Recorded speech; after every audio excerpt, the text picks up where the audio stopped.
Je me présente, je m'appelle Khalifa, je suis de France.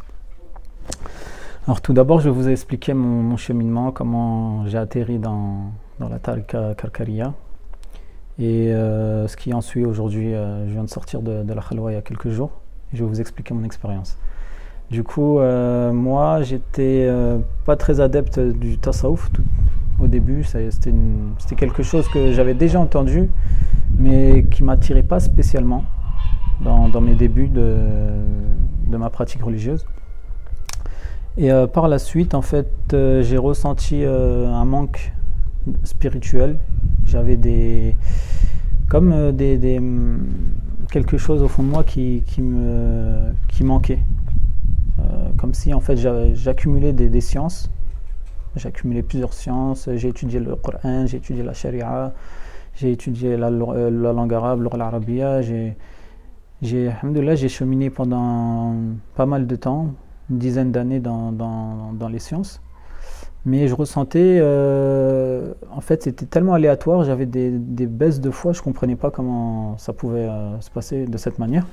Et du coup, au fur et à mesure du temps, quand j'ai commencé à connaître les écoles juridiques et les savants qui ont écrit des ouvrages dessus, j'ai vu qu'ils parlaient des sujets de spiritualité, de tasawwuf. Le premier à avoir parlé de ça, je me souviens, c'était Ibn Ashir, dans un de ses vers, qui disait في عقد الأشعري وفقه مالك وفي طريقة الجنيد السالك.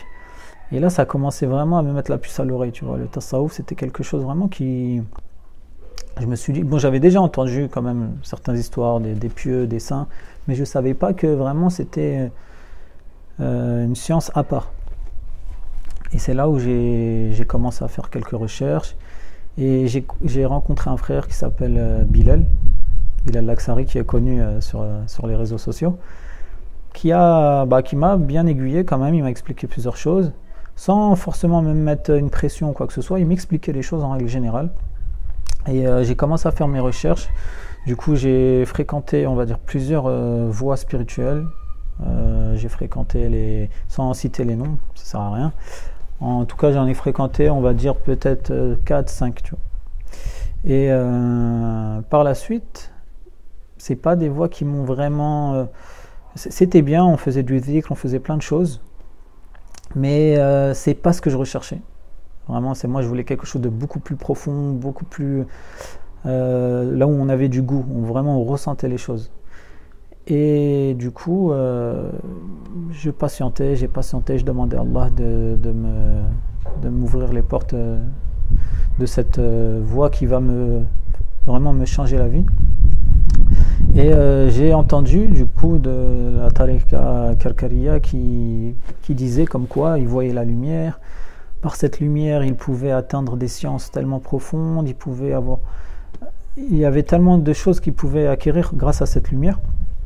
Ça m'a intrigué et du coup j'ai posé la question à Bilal, vu que lui il était dans cette tariqa aussi. C'est aussi un des premiers qui m'a parlé de cette tariqa. Mais il m'en a parlé peut-être... Moi, je le connaissais peut-être 1 an, 2 ans.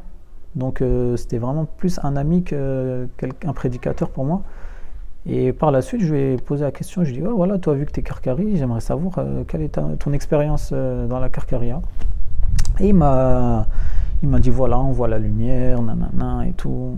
Et il m'a dit, tu sais quoi, regarde, te casse pas la tête. Je sais que tu vas avoir plein de doutes, tu vas trouver ça bizarre.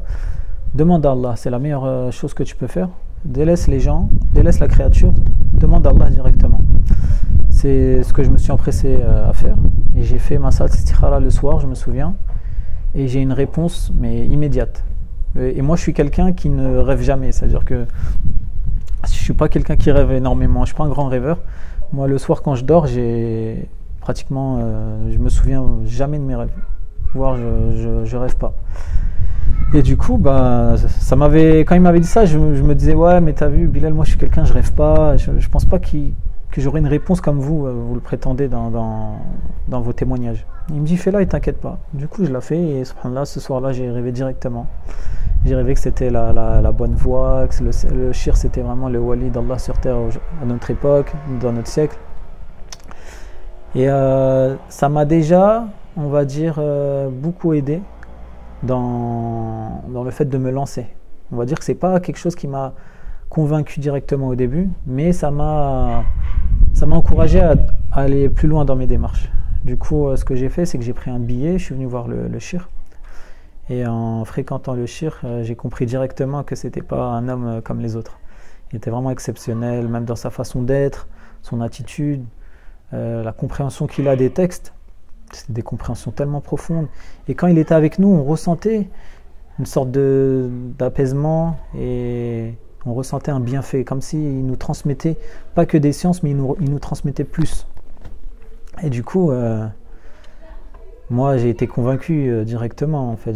Mes doutes se sont annihilés, j'avais plus de doutes, pour moi c'était une certitude.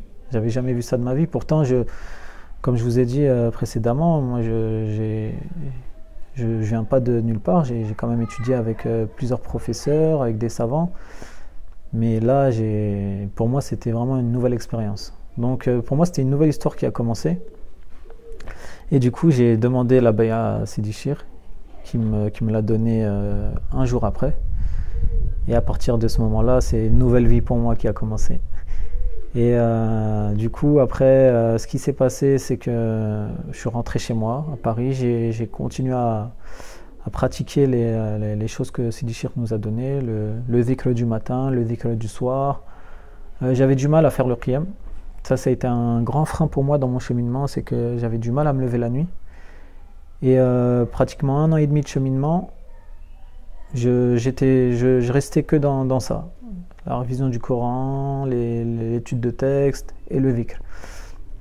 Je ressentais beaucoup de bienfaits, je voyais cette lumière, j'avais des compréhensions qui étaient beaucoup plus profondes qu'habituellement. Et encore une fois, Bilal, donc je te remercie Bilal, il a été beaucoup derrière moi. Il me mettait un peu la pression, il me disait comment ça se fait, tu te lèves pas la nuit, tu vas voir, quand tu vas te lever la nuit, ça va être une nouvelle chose pour toi, ça va être un nouveau début encore. Il me disait lève-toi la nuit, il m'encourageait, alhamdoulilah, c'est ce qui est bon, c'est ce que Allah nous demande dans le Coran, il nous demande de s'encourager. Wa ta'awanu 'ala al-birri wat taqwa wa la ta'awanu 'ala al-ithmi wal 'udwan. Et du coup, j'ai commencé à faire le qiyam. Une semaine après, Sidi Chir me dit que je rentre en khalwa. En khalwa, c'est une petite pièce dans laquelle on n'évoque que Allah. On n'a pas de téléphone, on n'a rien du tout, aucune distraction. C'est une pièce sombre. C'est comme avec l'histoire de Zakaria, quand il demande à Allah de lui donner un signe. Du coup, Allah lui répond قَالَ آيَتُكَ أَلَّا تُكَلِّمَ النَّاسَ ثَلَاثَةَ أَيَّامٍ إِلَّا رَمْزًا, que le signe que je vais te donner, c'est que déjà tu ne devras pas parler aux gens pendant 3 jours.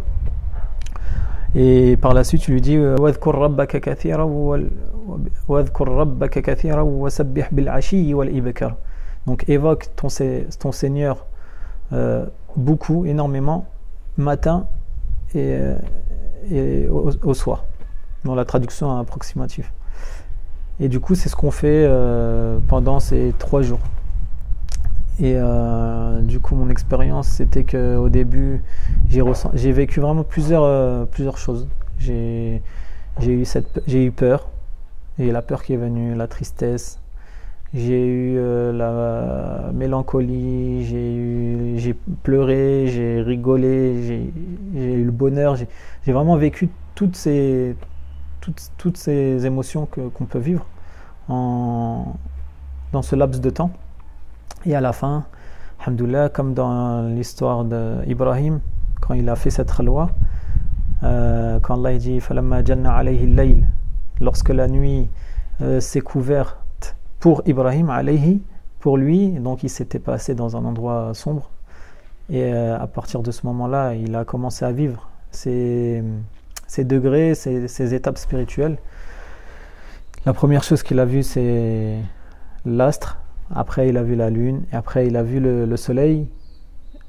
Pour le soleil, c'est l'étape la plus haute des visions qu'on peut voir. Et du coup, c'est pour ça qu'il dit فَلَمَّا رَأَى الشَّمْسَ بَازِغَةً قَالَ هَذَا رَبِّي هَذَا أَكْبَرُ. C'est la chose la plus grande qu'il a pu voir de cette étape. Et du coup, moi, ça s'est passé de la même manière. Donc à la fin, j'ai vu le soleil qui est apparu devant moi. Et subhanallah, j'étais dans un moment où j'avais quand même, tout au long de mon parcours, on va dire, islamique, depuis ma pratique religieuse, j'ai quand même eu une certaine compréhension de certains versets et de hadiths qui ne me convenaient pas réellement, pas qu'ils ne me convenaient pas, mais qui me laissaient perplexe.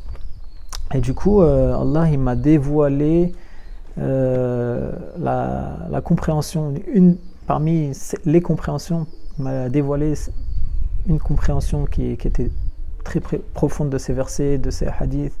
Je recevais en fait un flux d'informations, de sciences par le dhikr, en fait, par le dhikr Allah. Allah, il m'a permis grâce à cette lumière, à ce flux de lumière mohammedien qui remonte jusqu'au prophète sallallahu alayhi wa sallam, j'ai réussi à acquérir. Allah, il m'a donné cette chose que, alhamdoulilah, j'ai pu comprendre énormément de choses, même des histoires que j'ai pu vivre quand j'étais petit. Allah, il m'a fait cette compréhension aujourd'hui. Ça veut dire que je vivais dans certains doutes, il y avait des événements qui se sont passés dans ma jeunesse que je n'arrivais pas à comprendre aujourd'hui. Et Allah, il m'a tout expliqué directement. Et du coup, ça a été une libération pour moi. Et comme si, en fait, je voyais le monde d'une manière différente. Aujourd'hui, c'est comme si j'avais un nouveau prisme, une nouvelle vision. Et un verset qui me vient en tête, c'est quand Allah il dit Lahum a'yunun la yubsiruna biha. Ils ont des yeux, mais ils ne voient pas avec. Comme si, en fait, Allah m'a retiré un voile qui m'a permis de comprendre l'univers d'une façon différente. Et du coup, par la suite de ces journées dans la khalwa, j'ai reçu le sir, le secret de Dieu, un secret parmi ces secrets, qui fait que voilà, on a une vision qui est totalement différente du monde et de la terre, de tout ce qui nous entoure. On voit les choses différemment. Et pour moi, c'est vraiment le plus beau cadeau que j'ai pu recevoir dans ma vie. Vraiment, pour moi, ça a été vraiment un bonheur et je regrette vraiment pas mon cheminement. Pour moi, si ça serait à refaire, j'aurais tout abandonné et ça serait vraiment la seule chose que j'aurais pu faire, c'est être le disciple de Sidi Chia. Ça a vraiment changé ma vie. Et je vous parle vraiment de mon expérience. Je ne suis pas quelqu'un qui s'exprime énormément sur ses émotions, etc. Mais là, vraiment, ce que je peux vous dire, c'est que ça a été la plus belle chose que j'ai pu avoir dans ma vie. Et j'espère que ça va durer.